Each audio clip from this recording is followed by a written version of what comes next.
to let you guys know it looks a little different up here, so I will turn the book occasionally just so you guys can see how it actually is supposed to look. Would it be better if I stood? Yeah. Yes? Okay. I understand. So as Mr. S said, I wrote this in our Teaching Young Children's class with Ms. Hession. It became an assignment and turned into something way more that not only touched my life, but was able to touch the lives of many. So I'm really excited to be reading this to you guys. So this is called When the World Goes Dark, and it's a children's book for young adults.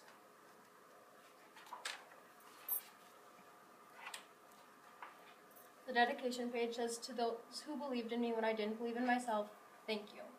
To anyone struggling with mental illness, you're not alone." When Ella was a young girl, she looked at the world with curious eyes. She had a way of finding beauty in the small things that others often overlooked. Everything was full of vivid colors and held an energy that lifted Ella's spirit. As Ella grew up, she held the innocence of the world close to her heart. She refused to let go of her joy and passion for life.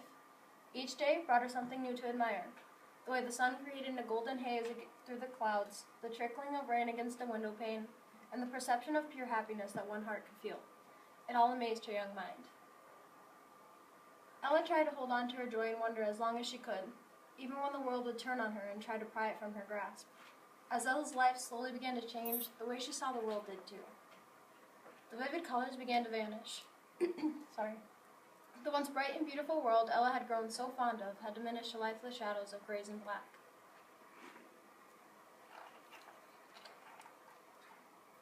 It wasn't the world alone that had changed.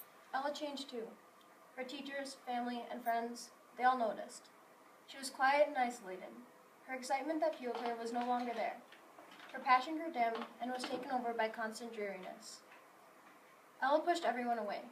She created a wall to protect herself. She didn't want to, but the darkness surrounding her convinced her she did not deserve to feel loved by others.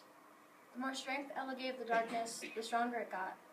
Soon, it overpowered everything. Her world not only was dark, but was falling apart. The darkness became what Ella knew best. Alone, she faced it daily. If she ever spoke, she could tell you that was cold and unwelcoming. It was a massive, suffocating sadness. It stole from her. It took her hope, her strength, her energy, and most of all, her happiness. Ella was confused. Thoughts constantly raced through her mind. Each weighed her down until her head was just above water. The occasional tide would hit and she would be pulled below the surface. Nobody knew the struggle she was facing. She was exhausted, but she kept her head up, even though it would be easier to sink to the bottom.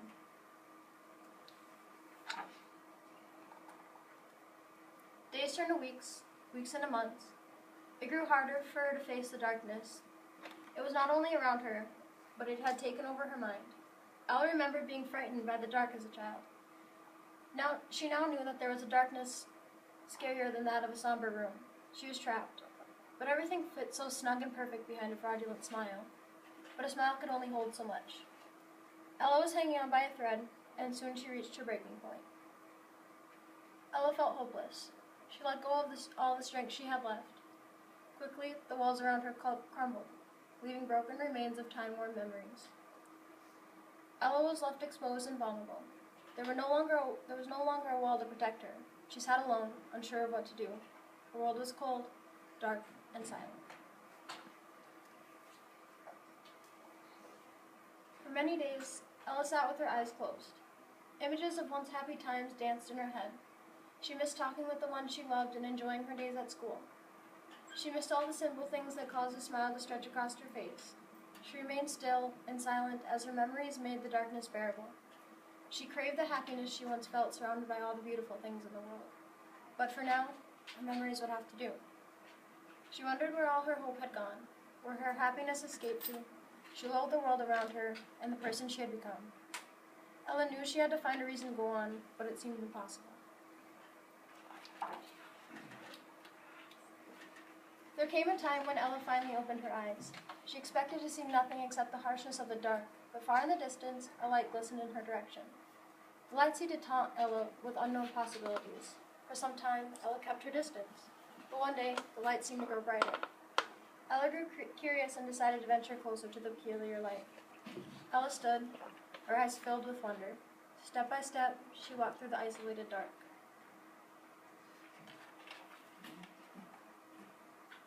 When Ella got close enough to the light, she reached out her hand. She hesitated to touch it, but it seemed to reach out to her as well. Tears began to fall against Ella's cheek.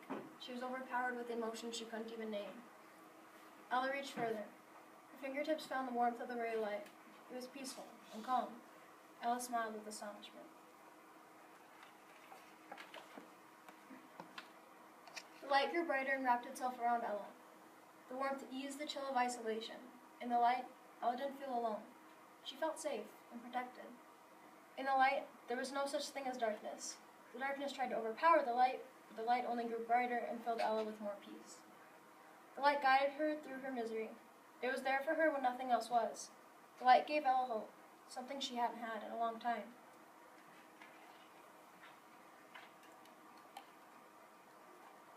One day, the light showed Ella images of her past. Ella was confused, but she trusted the light. She recognized the moments unfolding in front of her, except there was something different this time. She noticed the people she had pushed away were supporting her from a distance. All this time she had never noticed. She was never alone. She had believed the oppressing lies that her anxiety fed her. The light dimmed and left Ella alone. She took a deep breath. She grabbed a stone from her fallen wall and went to throw it. Before Ella could launch the stone through the air, she paused. Below the stone, she noticed something small reaching up at her. She set the stone down and brushed her fingertips along the top of a seeding dandelion.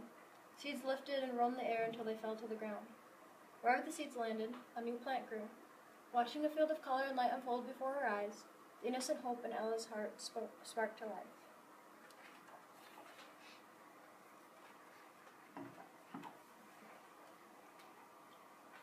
Ella felt something within her ignite. This whole time she had not been living her life. She had been surviving it. Everything that once made Ella happy had become so overpowered by the darkness that she felt. She pushed it away altogether. Ella became determined to take her life back. No darkness was going to stop her.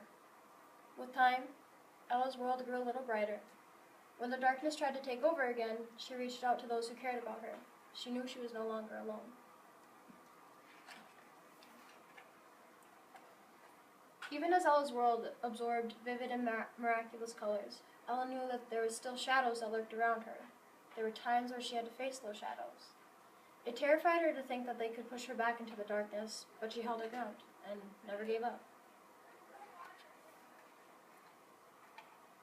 To this day, Ella still faces the darkness at times. She takes it one moment at a time.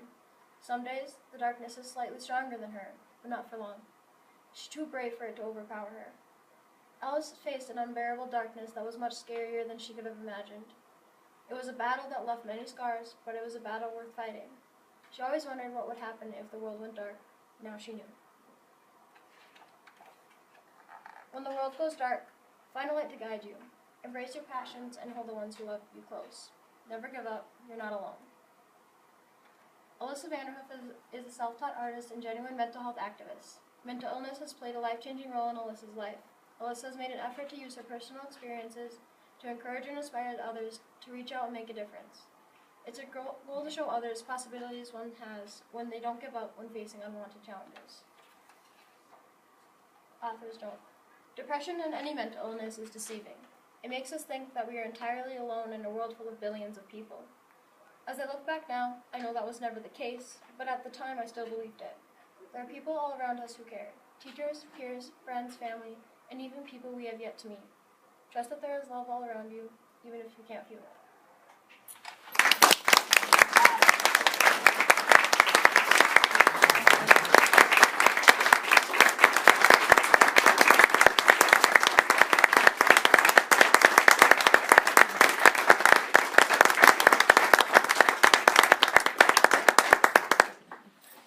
So now for a couple of random questions for Miss Alyssa. 15.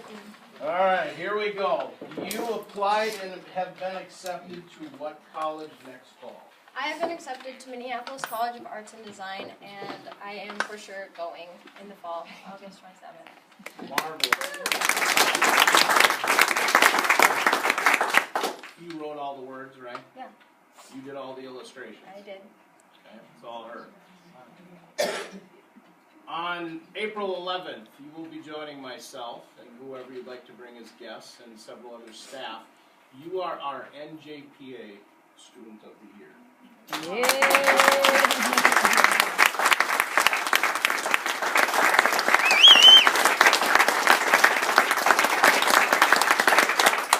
It's really fancy, it's really nice, and it celebrates kids in Region 5 who simply just overcome. Okay? Now, you, upon realizing that you were going to college, you got the acceptance letter. The first notification you got, you did get a scholarship, right? It was kind of, what did you got, like the first one, right? Was what? Yes, the first one I got was in my acceptance email that I got before I got my acceptance letter. It's a $14,000 per year scholarship. Okay.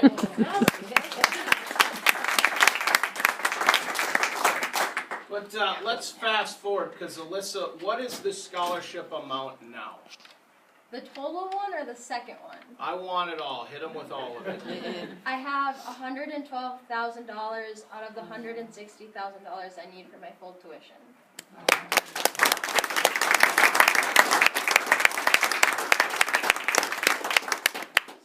Alyssa will be appearing throughout our Reach classrooms in the next couple of weeks and months to come. And I've connected her with one of my wife's dear friends who works with a lot of authors, publishers, illustrators, book companies. So we've ordered 4 copies of her book, which can be seen on Shutterfly. However, it just means Shutterfly is making money right now, but you are well on your way, scholarship and otherwise, I think, to landing far bigger and farther than you ever imagined. And your dreams remain ongoing and endless. So you are my staff meeting today. I have nothing else. I will take no other questions regarding to anything operational from this school. We are going to drop the mic. If you have anything for Alyssa, you may ask her, but I am out of here. She has peaked the day for all of us.